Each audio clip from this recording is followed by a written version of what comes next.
Hello friends, and welcome back to the channel, where today I'm going to walk you through how I completed the first chapter in the brand new Wheel of Fate quest that just came out yesterday. So the way that I'm going to structure these walkthrough videos is I'm only going to show you enough of each fight in order for me to discuss my champion that I chose, the strategy that I'm using, and we'll talk about the alternate champs that I have listed as well. There's really no need for me to go through every single minute of every fight, otherwise we'll be here for like 90 minutes. So let's start off with this GORR here. I'm using Isophyne. You need to use a champion from 2024, and I have Isophyne at rank 4 already, so she is a really good option if you have her at a high rank. So the strategy that I'm using with Isophyne here is I'm really just spamming my special 1. You want to do that when you're above 2 bars of power to get the double energy vulns. Once you have those energy vulns at 8, then you can toss your special 3, and that'll trigger a really potent degen. And while that degen is active, you get some other bonuses as well. The main idea here is that you want to use your nullifies on your light attacks and the special 1 to keep a lockdown on his regen buff, because especially when you get down into later parts of the fight, that regen gets very, very strong, and you need to make sure that you keep it off of him.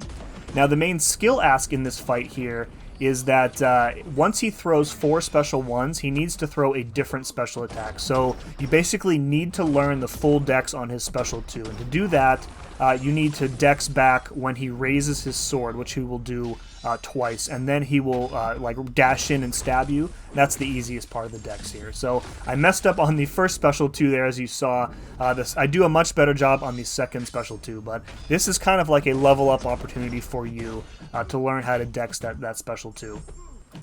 Now, you will see me employ my own special 2 at times during this fight, and that's really just when I've noticed that my light attacks have nullified his regen and I have an opportunity to go for like a big strike. Alright, let's talk through some of the alternate options that I have listed here. I know that Isophyne isn't for everybody, and everybody might not have her or have her ranked up.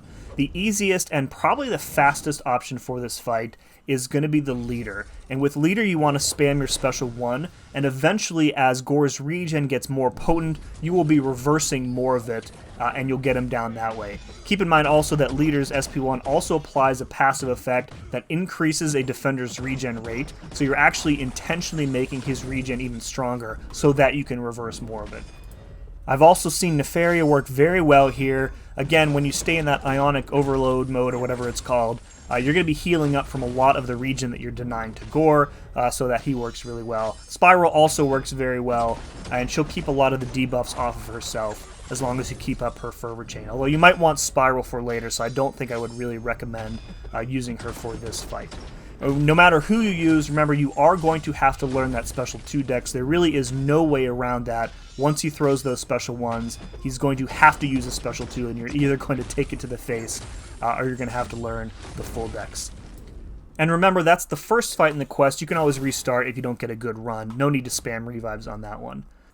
Alright, let's talk about this DAZZLER, which is a pretty tricky fight. So what's going on here is every time you gain a bar of power, you're giving her these dynamo charges, and then whenever you knock her down, she converts those dynamo charges into power gain, and it's like 1 charge gives her 30% of a bar of power. So if you're gaining a lot of power, then you're going to be knocking her down a lot. That's going to be giving her a lot of power, and you're going to be baiting a lot of special attacks, especially if you're repeatedly pushing her up to that special 2.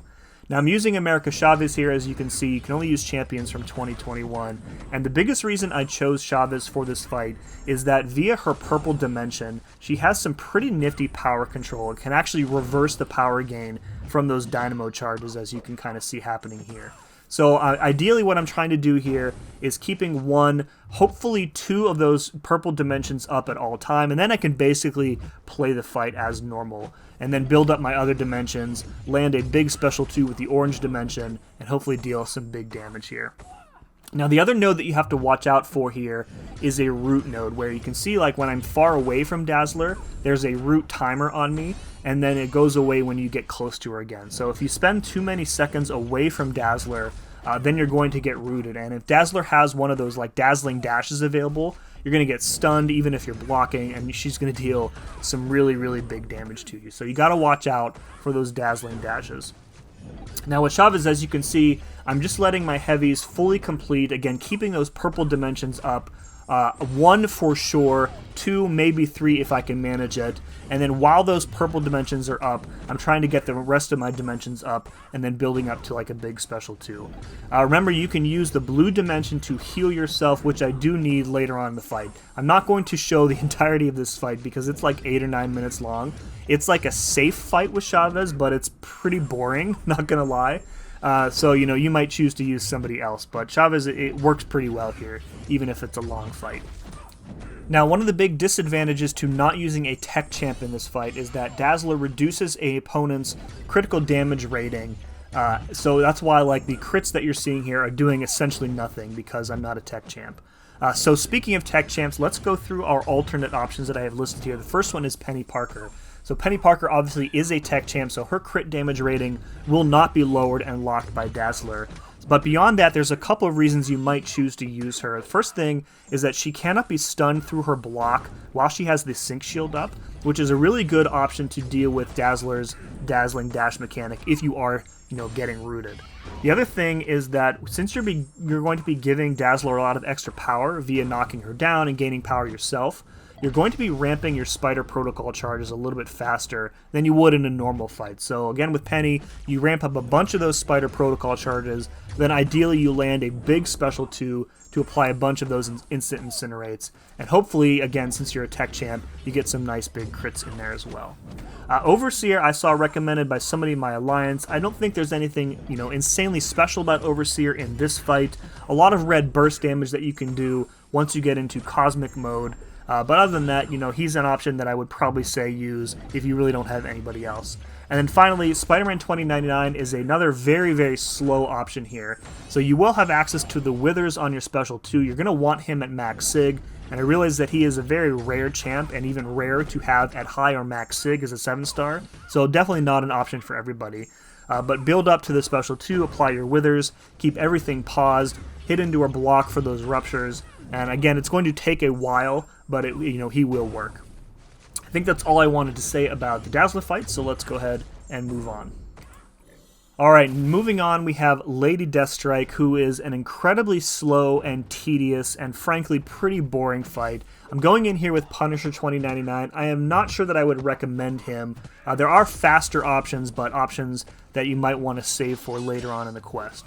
So the general idea here is that she has adaptive power shields, so your special attacks are going to be the only thing that does damage. However, if you are familiar with how Lady Deathstrike works, she has this nanobots regen thing where she regens most of the damage from any special attack, and you can lower the potency of that regen via intercepts. You can see I have those red icons on her. Those stack up to 5. It doesn't stop the regen completely, but it does lower it.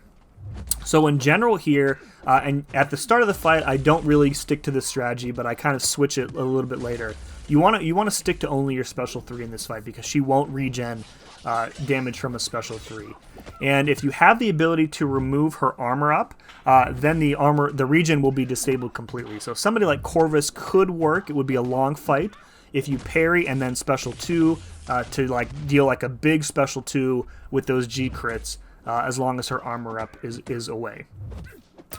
So the other thing that's happening in this fight is there's a power removal node. You might remember this, I think, from the Eternity of Pain Prowler fight. So there's a gray timer on yourself, and if you are not performing a special attack or in a dash back animation when that timer expires, then all of your power is removed. And it is worth noting that this is not a power drain, it is a power removal. So champions who are immune to power drain are not going to work here. They will still have all of their power gone. So again, with Punisher, it's a long fight. This was like 16 minutes with him, and that was with the Special 3 only. Now with Lady Deathstrike, if you're using a champion with access to willpower, you basically want to stick to the Special 1 because she does apply that Torment debuff to you, and that does give you a decent amount of free healing throughout the course of the fight here. Let's talk through some of the alternate options that I have listed here. Now the fastest and maybe easiest option for this fight is probably going to be Vox. With a rank 3 or even rank 4 Vox, you're probably looking at like a 3-ish minute fight compared to the 16 minutes that it took me with Punisher 2099. I'd say that's pretty good.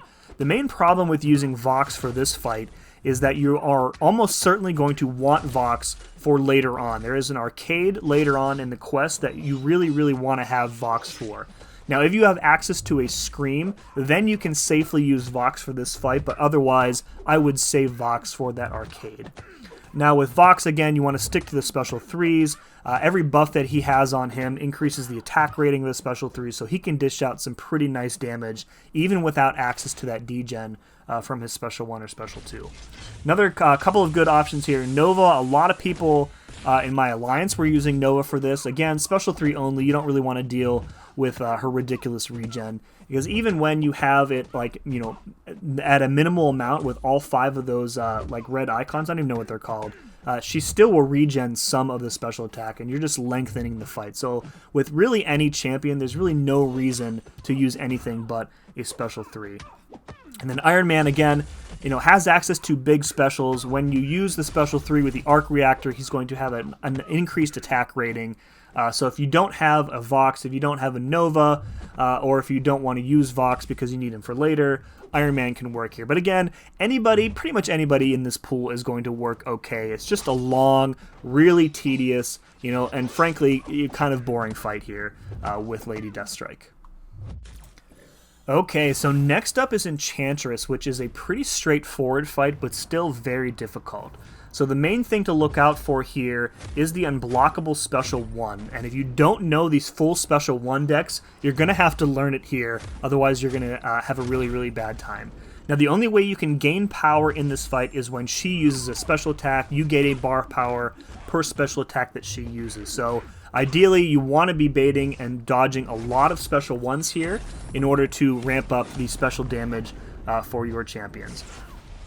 Anybody will really work here. Again, the main skill ask here is that special 1 dex, and I have varying success here with Onslaught. I mess it up a bunch at first, but like the longer I get into the fight, the more comfortable I get with the timing, and I expect that you'll have a similar experience as well.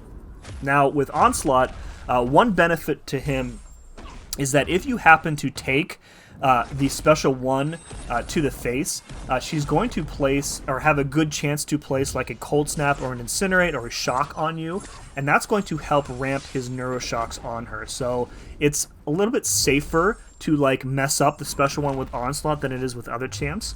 But other than that, you can utilize the power gain from the Matador node in order to get your degens online faster, and there's really nothing preventing you from like pairing and doing like a light heavy for that extended pause.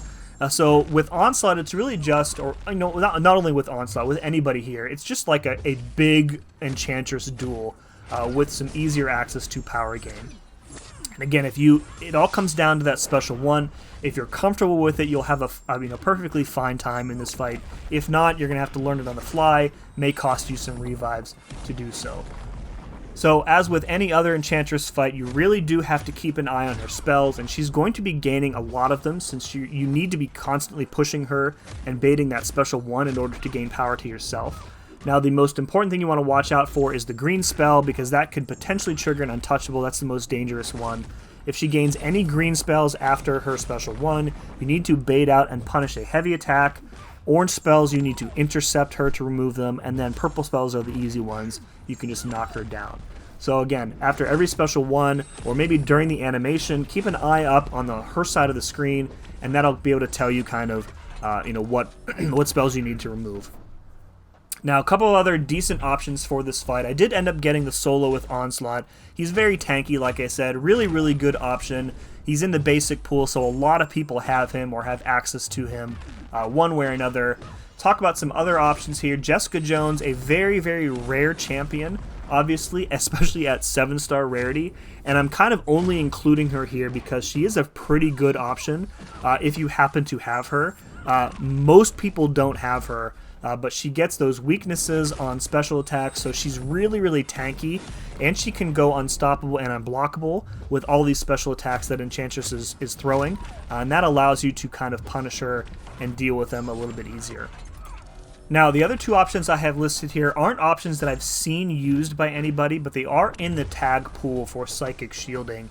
I do think Dust will be a pretty good option if you have her. The main appeal of using Dust, I think, is that it's going to be so much easier for her to get her rotation going with the special 3, since you'll have to, bait out 3 special 1s from Enchantress, and then you're already at 3 bars of power.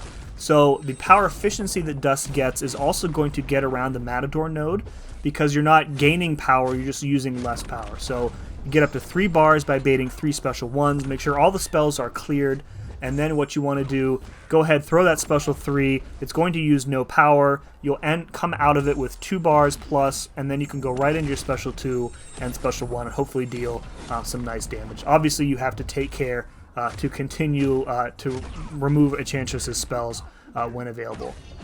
Jack-o'-lantern, he's just kind of like a generic option for this fight. Truthfully, I think most champions can get through this fight from the Psychic Shielding pool, so it really kind of depends on who you have and who you're comfortable with.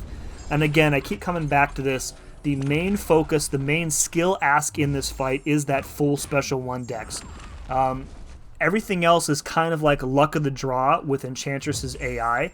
If she procs a lot of like really painful spells, like if she continuously gets untouchable, that can be very painful because you only have like a 30% chance to remove it with punishing her heavy attack, because the untouchable might prevent it. That's like the worst part about playing against Enchantress, right? But like, other than the spells and that, I think anybody can work for this fight. If you have an Onslaught, though, I do think he is the best option. Doesn't need duped for this, as you can see. And this is like the first time I've ever managed to full dex an Enchantress Special 1 anywhere, I think, in a fight. And ended up being able to do it, several times over the course of this fight. And I was pretty pleased with being able to get this solo. Plus, the degen is like so easy to maintain with him. Really makes this fight as easy as possible. Still going to be a pretty difficult fight. All right, moving on to THOR Ragnarok here. So Thor has this node, I think it was on the Eternity of Pain Heimdall fight, where he gets that like brace passive, which is that blue unstoppable icon. And as long as he has that active, he cannot be knocked down by heavies or special attacks. He's going to resist knockdowns. And the way that you remove that brace is by punishing a heavy attack. And that'll put it on cooldown for a little bit. So whenever you want to use a special attack, you need to bait a heavy and punish his heavy first, and then you can use your special attack after that. Alternatively, for this quest, you can use Chee'ilth, who has access to Grit via her special 1. Now the brace passive is functionally an unstoppable, so Chee'ilth's Grit actually gets around it, and you don't need to worry about baiting heavies with her. You just spam the special 1, keep up that Grit passive for as long as possible, and then you'll be fine. Try with Chee'ilth to heavy counter his specials. That's going to apply a bunch of bleeds and pause the bleeds on him for a little bit.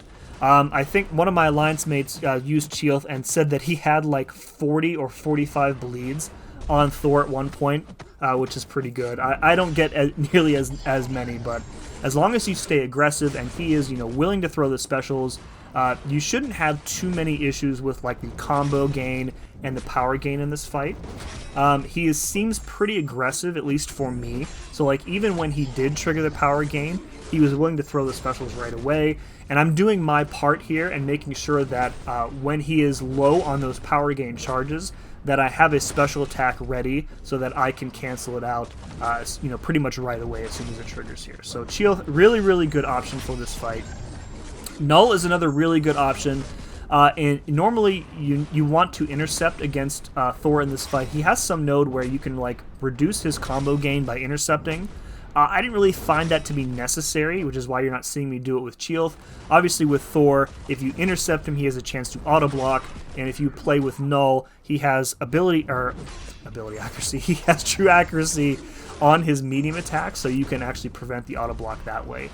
Spider-Ham also pretty good. That taunt is really going to be helpful for preventing Thor from getting to that special 3. So just keep applying those power stings, keep applying those taunts via the special 1, and he'll throw a bunch of special 1s or special 2s, and you hopefully won't have to tank a special 3. GORR has access to Undermine, so does Vox. Again, those are two less good options for this fight. If you really are struggling with the auto block, you can use them. I would say Chee'ilth probably my favorite option. I don't know that I would highly recommend anybody else for this fight as much as I would recommend her. And as you can see, this is only like a 2 or 3 minute fight as I've been talking here, and it was pretty easy to get him down. So use Chee'ilth, otherwise use Null or Ham, and you'll be fine. Alright, next up we have what essentially boils down to a very big stun immune arcade with the parry mastery. You also don't want to use too many heavies twice in a row, otherwise he'll punish you for that. Now fortunately, our gracious Kabam overlords included Vox in the tag restrictions for villain and offensive damage over time. Vox is my favorite arcade counter because he has near permanent uptime of an Undermine buff via his special 1, which means you totally turn off all of Arcade's auto block nonsense in this fight. So with Vox, you throw your special 1, you get that permanent Undermine buff, and then from there you can basically just play the fight normally, bait whatever special attack you want. It doesn't matter if Arcade gets those tokens. It doesn't matter if you step over the trap because you're poison immune. Vox is really just a very, very good option for this fight. Now you will see me try to attempt some fancy special 1 stuff. There is a way to fully dex the special 1 and not trigger any of the poisons on you by standing in the trap. So if you have to go in here with a champion who is not immune to poison, what you want to do is kind of what I'm doing here. And obviously not do it that way because I got block locked and then knocked down. But there is a way where as soon as he drops the green goo on you, you can dash forward and then you can actually dash out of the electric blast. But you can also safely push him to special 2. With Vox in this fight. There we go. There, I got a good dex on that. That's how you're supposed to do it here. Now, if you don't have Vox, or if you used Vox earlier for that Lady Deathstrike that we talked about, another really good option here is Scream, who also has very good uptime of an Undermine. Now, Scream isn't poison immune, so it's really important that you do utilize this trick on the special 1 or consistently push Arcade to his special 2 and then you can just block it. But again, as long as you have access to that Undermine buff, you're going to be able to fully turn off all of his auto block stuff and you'll be fine. Scream maybe a little bit faster than Vox in this fight. Her uptime on Undermine isn't as good, but her damage is probably better. She has a lot of really big burst damage if you can go like special 1 into special 2. Now, if you don't have Vox, you don't have Scream, you can always go with the Undermine champ that everybody forgets about, and that is GORR. Now, GORR's Undermine is SIG dependent. You need to have him awakened, and I think that grants you a 10-second Undermine every time you would gain one of his Shadow Magic buffs, and I think it scales up to like 15 or 16 seconds at max SIG, but the dupe should be good enough for this. So again, GORR, not a lot of people's favorite champion, but he will counter Arcade pretty effectively, given that he has access to Undermine. He also has that regen whenever he would be poisoned or shocked or bled. So he does counter a lot of the stuff that Arcade has going on.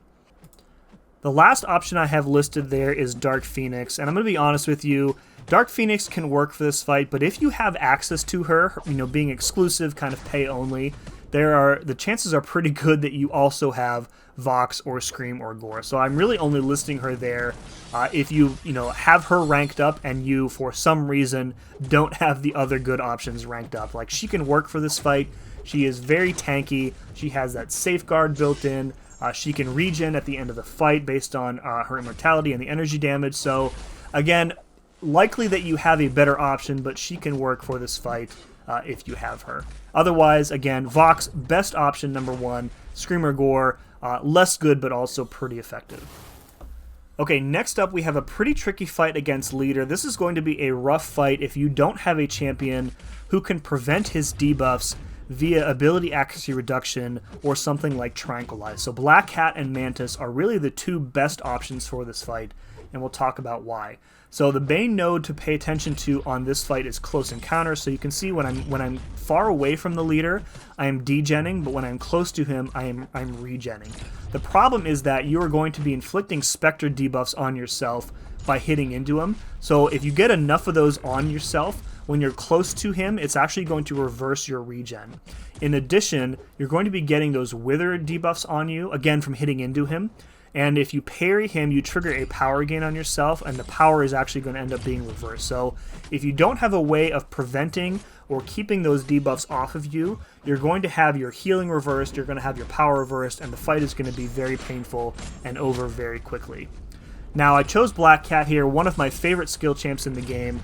Against Science champs, Black Cat can reduce their ability accuracy by up to 100% between her combo and her Sabotage debuff that she gets on the Special 2. So you can see he's getting that ability failed call out pretty much on every hit now. And once we get the Sabotage up with this Special 2, it's a guaranteed chance that we will not be triggering any debuffs on ourselves. So with Black Cat, you can basically like keep up your health topped up just by staying close to him. There's very little risk of having your regen or your power reversed with her, so it just becomes like a standard fight.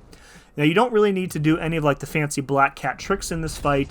I'm just playing her basically straight up and focusing on making sure that I don't get tagged by a special attack, for example, or take a basic combo to the face like I did there. I think at one point I actually throw a special into his block. But yeah, keep up the Sabotage as much as possible. Spam that Special 2. You don't really want to worry about like heavy countering anything because again, you want that Sabotage. You don't really want the Vicious here.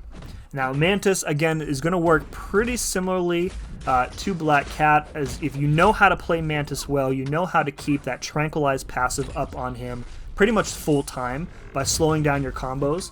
And if you play her correctly, then you're going to be, again, keeping all of those debuffs off of you, and you can land a pretty nasty Special 2 with all those Furies and the guaranteed crits. Again, Black Cat I find easier to play for me personally than Mantis.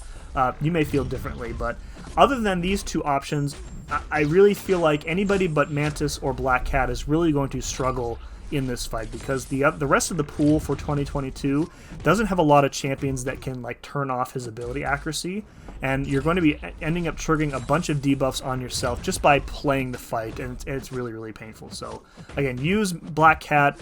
She's in the loyalty crystal, so she is kind of exclusive, but if you have some extra loyalty sitting around, highly recommend you open one of those crystals and try and snag her. Otherwise, Mantis is available in the basic pool. And if you don't know how to use her, it might be worth just learning how to use her rather than kind of using somebody else and like spamming revives here. So, all right, over halfway there. Let's keep going. Next up, we have a Bullseye, everybody's favorite defender, and similar to the arcade fight, this is essentially just a very big Bullseye. The nodes on here don't really do too much, so you really just need any champ who is pretty decent at fighting him. Now, he starts with a bunch of like cruelty passives, and you can transfer those to yourself by baiting out and punishing a heavy attack, and you probably want to do that with most champs as quickly as possible. Otherwise, the crits through your block are really going to start to add up. In addition, he is going to purify debuffs pretty often, so you can't really use somebody with like a lot of damage over time because he'll just remove those debuffs whenever I think it's whenever he uses a special, he's going to purify debuffs. Now, the best option by far for this fight is Mr. Sinister. Of course, Mr. Sinister isn't currently available. He was available, I think, last year during one of the sales events, and if you didn't get him then, I don't think there's a way to get him currently. You can finish at a full yellow bar with Mr. Sinister, just kind of play it the way that I'm playing it here. So one really key thing that you can utilize Mr. Sinister for, first of all, he's going to turn off the Purify after a while, so Bullseye won't be able to purify any of the degens. And secondly, after Bullseye uses a special attack, you can safely parry him and charge your heavy attack, and the pause on the stun debuff is actually going to outlast the Killer Instinct passive, as you can see here. So by the time you release the heavy, Killer Instinct will be gone and your heavy will land. You won't trigger another evade. Now this is kind of like a slow, methodical fight, I guess I would say, with Sinister, but again, extremely safe. I'm not even bothering to kind of transfer the cruelties from him to myself because I just know that I'm going to survive, regenning all of that crit damage, plus regenning via the bleeds on myself and from the relic as well. So just a really, really good option here if you have a Mr. Sinister. A couple other options here. I saw a few people use Nick Fury. Again, Nick Fury is going to counter the evade. just from hitting into him. And if you utilize, I think it's the Valkyrie Relic, you can hit into his block and trigger a Fury buff on yourself, which will keep your tactical charges paused. So again, with Nick Fury, you're kind of going for like raw damage output, and then like an evade counter with enough tactical charges. Plus you have the benefit of that second life as well. And in the second life you get that permanent Fury buff, of course, and you get the permanent evade counter once you throw like one special one. Of course, you will be taking a whole bunch of block damage from Bullseye, so really important, again, with anybody who's not named Mr. Sinister, to really work on transferring those cruelties as quickly as possible. Another good thing about Nick Fury is that his light bleed is so short that it's very unlikely that Bullseye is going to be able to purify unless he's tossing specials like immediately. So you will be able to have access to like as much damage over time as possible with him. Sunspot also in the hashtag 2019 restriction pool. Sunspot punishes Purify by gaining power. I think it's 10% per Purify. And you also gain like additional stacks of Flare State when he purifies a Incinerate debuff. So you should be able to ramp up Sunspot pretty quickly in this fight. Also has that nice perfect block available during special attacks, so you will be able to minimize a lot of that chip damage that you would otherwise be getting from Bullseye. Havoc, another really good option for this fight, I would think. Again, punishes Purify if he is purifying those like plasma charge up debuffs. I forget what they're called. They take like burst damage. So if you have like a really big Havoc, like rank 2, rank 3 preferably, you should be able to deal a lot of damage just kind of by baiting special attacks and having him purify those debuffs. And plus he has access to huge amounts of damage via the special 2 as well. Man-Thing I have on here, I'm not really sure how well Man-Thing would work. In theory, though, he reduces crit damage, so as Bullseye is critting you through your block, the crits aren't going to deal any additional damage than what they would as just like a regular blocked hit. In addition, he's bleed immune, so like blocking a bunch of specials from Bullseye doesn't really feel like it's going to be as bad as it might be with other champions. Also has access to regen. If you have him duped below 50% health, he's going to regen on every special. I think the tough part with making Man-Thing work is kind of lining up his damage, because he doesn't really have a way to counter the Purify. You really want to get Bullseye at low power and then you want to parry and heavy to pop the pustule buffs and turn them into poisons, and then you kind of want to let them run their course so that Bullseye doesn't purify, and that's where the bulk of the damage is going to come from. So Man-Thing, maybe not the best option here, but if you lack ranked up versions of the other champions, you might give him a shot. For survivability, I think he could probably compete with like Sunspot and Havoc, but definitely if you have a Mr. Sinister, no reason to use anybody else but him. Alright, next up is Human Torch, and Human Torch has a node that I think was present on the Eternity of Pain Absorbing Man fight. So you have this passive on you that overrides your damage type, and it starts off in physical mode, so all of your damage in this fight is going to be overridden and be physical damage, and you can heavy attack to change that into energy damage. Now obviously against Torch you want to stay in the physical damage mode, so you really want to not heavy at all, because energy damage is going to ramp his temperature, and then you're going to end up incinerating yourself, pushing him into Nova form, and then you're going to die. Now, the complicating factor here is that he has a protection node that you might recognize from Alliance Quest, where periodically he will gain a stack of protection. I think it's like 20 or 25%, and then you need to perform the required action in order to remove a stack of protection, and you need to go through all 3 of those actions before they all reset. So eventually you will have to land a heavy attack on him, or else the protection is never going to go away. So in this fight, you start out in physical damage mode. You want to go through the second medium and then the special attack in order to delay the heavy attack as long as possible. Once you do that, you want to parry and heavy to remove the protection, and then immediately parry and heavy again to switch yourself back to physical mode, because that will give you the least amount of time in energy mode and the least amount of chances that you're going to incinerate yourself or raise his temperature. So don't lose track of what mode you're in, really just avoid heavy attacks for as long as possible.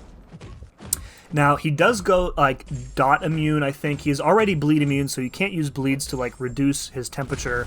And if he has so many debuffs on him, he will go immune to damage over time effects. So somebody with like, just big base damage is really going to be good here. Spider-Woman, who I just got and just ranked up to rank 3, pretty good for this fight. You spam the special 2, you get access to those big Furies, and that increases the damage of her basic attacks.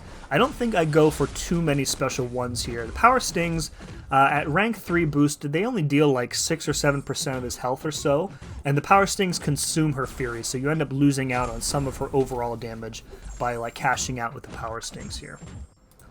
One other thing that you really want to focus on in this fight is the gray timer that will appear on Torch whenever you gain a bar of power. You can see it right here on the bottom left there. If you fail to knock Torch down within, I think it's 10 seconds after gaining a bar of power, then he will gain a debuff immunity passive. And a lot of the champs, most of the champs in this Spider-Verse Heroes pool rely on debuffs for their mechanics, for their damage, for things like that. So you really need to keep an eye on that timer and make sure that whichever champ you're using, you are knocking them down pretty quickly after gaining a bar of power. Otherwise, you're just going to be wasting a lot of time. And remember, you need to be pairing and heavying both to remove protection and to switch yourself back into that physical damage mode. So if you accidentally trigger that debuff immunity passive, he's also going to be immune to stun debuffs, which means you're going to have to wait it out. That lengthens the fight, increases the chances that something else could go wrong. Let's talk briefly about the other alternates I have listed here. Obviously, they're all Spider-Verse champs, given the tag restrictions on this fight. Pretty much anybody in the pool works for this fight because of the way that it allows you to override your damage type.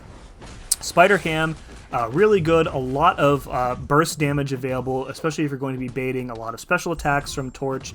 Spider-Punk naturally deals pretty much only physical damage and is really good for this fight as well. Really tanky once you bait, several of the same special attack in a row. Spider-Gwen also very good. Her damage ramps up very quickly with special 1s, and then you can go for a big special 2 in order to do some heavy damage once you get like 5 of her charges up. The other good champion in this pool that I don't have listed here is Silk. And Silk, we all know how good of a champion Silk is, right? The problem with Silk is that she relies on her heavy attack as part of her normal rotation. So if you want to go in here with Silk, absolutely go for it, but you need to be playing her combos like you would not play Silk normally. You need to be doing like standard medium, light, light, light, medium combos, because if you're repeatedly doing a heavy attack to end her combo, you're going to be constantly switching yourself into the energy damage mode, and that's going to increase the chances of you accidentally putting some incinerates on yourself. And yeah, so Spider-Woman, obviously a very new champion. You might not have her. Use any of those champions I listed, you'll be fine. Okay, time for Big Bad Serpent.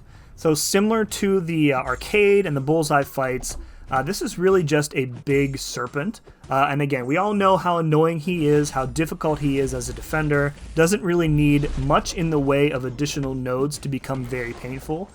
So the only node that you really have to worry about here is a node that pauses his buffs when you are far away from him, and that includes his power gain. So incredibly, his power gain is even worse in this fight than it is in normal. Because like when you're, waiting for his specials to finish, you're, usually far away from him so that you can, get out of the way of his like hammer slam, or you can parry the blasts from his special 2.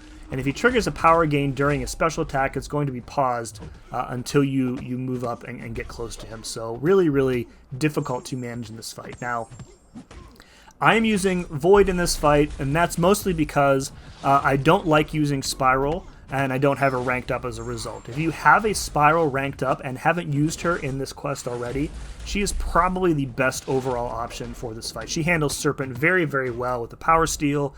You can use her Dancing Blades, of course, to remove his immortality at the end of the fight. I don't like her. I don't have her ranked up, so I just kind of went with the highest ranked champ that I figured could do this fight. So I went in here with rank 4 Void. Not the worst option for Serpent. Definitely not the best option either, though. So he can reduce Serpent's ability power rate, which is helpful, but remember, you can only reduce it as a non-Mystic champ up to a certain point. So there is still quite a bit of power gain. quite a bit of chip damage in this fight.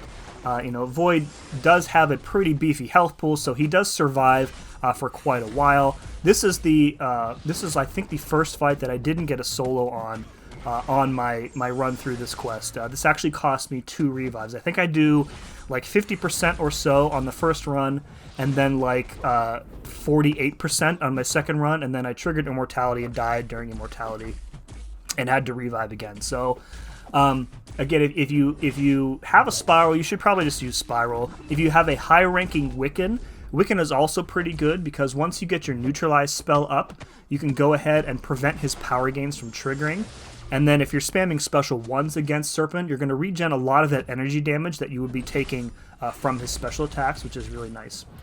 In addition, Wiccan will also neutralize the True Focus buff that Serpent gets on his special attacks. And if he doesn't have that True Focus buff, then you can safely dex out of his special attack hits, which should save you a lot of chip damage as well, which is really good with Wiccan in particular because he is a pretty squishy champ. Finally, not many people use Kindred offensively. Kindred can also work for this fight. The Atrophy will reduce the duration of his power gain and really kind of keep a lid on it. So you should be able to bait and have to deal with fewer specials with Kindred than you would with somebody else. So with Void here, you know, I'm getting backed up into the wall, taking a whole bunch of extra chip damage, and this is kind of where the fight like goes off the rails for him. So I don't really regret bringing in Void. It was better option for me than spending resources on a champion that I don't really enjoy, and I kind of went in here expecting to use a few revives. So whatever situation you might be in, Void works for this fight. Not the best option. If you have a Spiral and are comfortable with her, I would probably recommend just using her.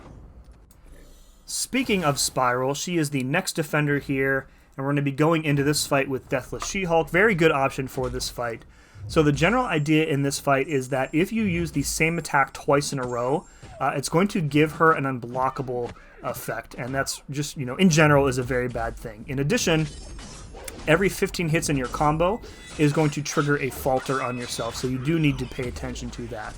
Now, the reason I'm using Deathless She-Hulk here is because on her heavy, she inflicts a fear debuff, which will prevent unblockable effects and also prevent her from triggering a miss as well. Now, the other problems in this fight are things that you would normally find when fighting Spiral, namely her Dancing Blades. So every special attack, she's going to trigger the Dancing Blades, and when she has those up, you need to stick to medium light or medium light medium combos. If you use a second light attack, she's going to fire the blades and immediately stun you, like you saw me accidentally do a minute ago. In addition, if she has the blades active when she has another special attack and is ready to use it, she will actually fire the blades off first, just like she's doing there. Now, I do a really bad job in this fight of managing the blades. I struggle with her special one, with the timing of it, on evading that blast. And like the blades move so slowly, I feel like I had a really difficult time managing to dex them as well. So sometimes I'll get the full dex like I did there. Other times I'll just take it to the face. Good thing about She-Hulk in this fight, again, in addition to countering the unblockable, countering the falter, she also ramps up her damage. And the pseudo taunt that she gives to the opponent with those trauma effects is really nice, and it forces them to kind of throw their special attack right away, which is then going to refresh all the traumas and allow her to ramp up. So this isn't a solo, but I think I got her down to like 1% before just dying from all the stupid damage that I take. So Deathless She-Hulk, really, really strong option for this fight if you have her. If you are better at fighting Spiral than I am, you'll probably have a better time in this fight than I did. But it's like a close to a solo, right? Other decent options for this fight, it doesn't really matter who you use, as long as you just pay attention to the falter and watch your combos. Again, if you can't counter the unblockable, then you want to just bait heavies and stick to like medium light combos. So Future Ant-Man, he's really good, really tanky. Punisher 2099, when he has his battery charge and enters overcharge mode, he's going to be granting her very little power, which means that you should be able to just do a whole bunch of backdraft intercepts and not have to worry about her throwing specials and triggering the Dancing Blades. So he might be a pretty good option as well. Mr. Sinister, I think his playstyle with, just, hit conservation really lends itself well in this fight, where he can just, build up power with medium light, and then he can parry and charge his heavy attack in order to build up the bleeds, and then fire off the degen with his special one. So I think he would work pretty well for this fight. But again, similar to the Bullseye fight, you may not have Mr. Sinister. He was exclusively available and hasn't been available for quite some time. Alright, second to last fight on the map is a Dust, and you already know who I'm going to be using for this. My favorite Dust counter, Ironheart. So a couple of really annoying things about this fight. So periodically, if you're failing to land hits against Dust, she's going to gain indefinite armor ups. And while she has an armor up, she has a chance to glance from the sloped armor node, which means even if you are properly managing her sand debuffs, if you let her get an armor up, she's going to glance. That's going to trigger sand debuffs, and it's eventually going to trigger sandstorms. So it really feels like in this fight that the sandstorms are kind of inevitable, and you're going to be taking a lot of really, kind of unfair damage from it. So you want to parry to nullify the armor ups. The problem with using Ironheart is that tracking will actually stop that parry, the parry nullifier, whatever the node is called, from working. So you end up having permanent armor ups on Dust for the entirety of the fight. So you kind of have to switch up your strategy a little bit with her. Even if she glances, her debuffs will still go through because of it's one of Ironheart's abilities. So if you stick to medium combos, that minimizes the chances of glancing, and it also removes any sand debuffs that you get on you from triggering the glancing via an armor up. So short combos with Ironheart. Otherwise, again, you're going to be taking a lot of sandstorm damage. I think this is that's the second or third one I've already triggered, and rank 4 Ironheart already at 2/3 health just from a pair of sandstorms. So really, really dangerous in this fight. Let your damage over time do its job. You can easily get to the maximum of 50 repulsor debuffs with Ironheart in this fight. Even despite the kind of BS damage, she's still a pretty good option for this fight. Alternatively, you could go with Omega Sentinel, who is immune to Nullify, so she won't lose her armor ups when you parry, but she will be able to successfully remove Dust's armor ups. The problem with that is that she also has the Be-Like Water node, so any parries will actually cause Dust to go unblockable for a little bit, so you do really want to pay attention to that. Special 1 is an easy dex. Special 2, I don't know if it can be fully dexed, so you really want to watch out for that. A couple of other decent options. You have Angela, who can remove the armors with her armor breaks, as well as become immune to nullify effects when she has enough buffs on herself. So that can work. She can also parry Dust's non-contact attacks, which is helpful. Lady DEATHSTRIKE, with the heal block on her second medium, can prevent the unblockable from triggering via parry. So if you keep her heal block, she won't be able to go unblockable. Alright, we've made it to the last fight in the quest. Big bad Deathless Thanos. Gonna go in here with Deadpool X-Force. The tag restrictions on this fight are pretty rough for the hashtag X-Force champs. Not a lot of really good options here for this fight. If you have a Jean Grey, or if you just got her from the Titan rollover, she is arguably the best option for this fight because she is immune to reverse controls, and that is the big danger in this fight, is the reverse control. So he has the node, I forget what fight it was on. I think it was on Gwenpool maybe in Eternity of Pain, where you will start with your controls reversed and they will switch to regular every 8 seconds and then back to reverse. So you really need to keep one eye on that passive icon on your side of the screen pretty much at all times, because if the controls switch in the middle of a special attack, it's very, very painful, especially if you are forced to guess if the timer is going to expire first, or if the hit from the special attack is going to hit you. Really, really frustrating part of this fight. So my general strategy here with Deadpool, and pretty much with anybody else, is to stick to parries and then medium lights, and that's going to avoid the weakness from combat deja vu. You really don't want to stack up weaknesses on yourself, otherwise you'll be in this fight for forever. So parry, medium light, back off, parry again. You can always, kind of delay him below a bar of power until the reverse controls timer switches, so that you have, the full length of either normal controls or reverse controls with which to bait out and dodge his special attacks. And then with Deadpool, obviously you want to go Special 2 into Special 1. The Special 2 with Deadpool has a lot of hits in it, so you really want to wait until Thanos' charges are very low. You really ideally don't want him to have any of those yellow icons, because if he gets 3 of them, he's going to go unstoppable, and that's going to be really, really bad. So you kind of have to manage his charges effectively to prevent the unstoppable, because you're relying heavily on that burst damage from your Special 1 after the Special 2, but if he's unstoppable and the Special 1 doesn't land, then you've just wasted a lot of time. So right there, I kind of got one really nice cycle in. It did about 30% of his health. My health is a little low. This fight took me, I think, 6 revives with Deadpool. I kind of stopped healing up to full after, I think, the second attempt, and I was just, jumping in with like 40% after that. You might have more success healing up to full, but by this time, I just wasn't interested in continuing to use potions on the last fight, and especially when I have like revives expiring here. So other decent options, we already kind of talked about Jean Grey. Again, being immune to reverse controls is really, really nice for this fight. That allows you to focus on just managing the unstoppable and getting good dexes on all the special attacks. Colossus, I saw somebody in the CCP mention Colossus. Very, very tanky, especially when you get up to like 20 armors.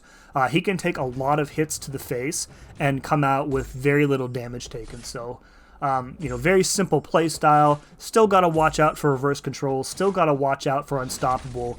But, there's something nice about having like a simple tanky champ to use that might appeal to you for Colossus in this fight. Last champ I want to mention is Domino. Nothing particularly useful about Domino in this fight, because I think Thanos has increased ability accuracy on all of his personal effects via his signature ability. So like she won't be able to turn off anything in this fight. I don't know if she can actually have a chance to turn off the inverted controls node.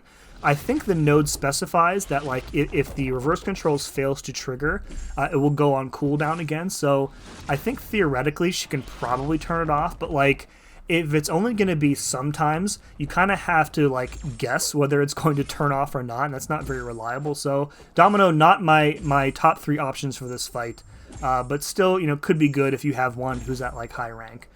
Getting those big critical bleeds could be nice if you get super lucky, and those can tick him down. But yeah, Deadpool X-Force really good, Jean Grey good, Colossus good, Domino pretty good. I can't remember who else is in the pool. I think like Storm is in the pool, but with the way that you have to play this fight, I don't really think it lends itself very well to Storm's playstyle, so I really wouldn't go in with her. I think that's going to be it for this walkthrough. I sincerely hope it was helpful to you. If I missed any like really good options for any of these fights, please let me know in the comments below. Obviously, I didn't have time or didn't have room to include everybody, but if you have a really good option that worked for you and it would help somebody else, then I'll probably include all of those in like a pinned comment. Please share this video with your friends, with your alliance mates, with anybody you know who might be struggling with this quest. It is very, very difficult, and I know a lot of people are waiting for guides like these before they jump in, so please feel free to share this video around. Be sure to hit that like button for me if this was helpful to you, and if you haven't subscribed already, I would please encourage you to do so. You will find this and other good, high-quality guides on the channel, and more to come when I get through chapters 2 and 3 as well. So as always, thank you very much for watching. See you again next time.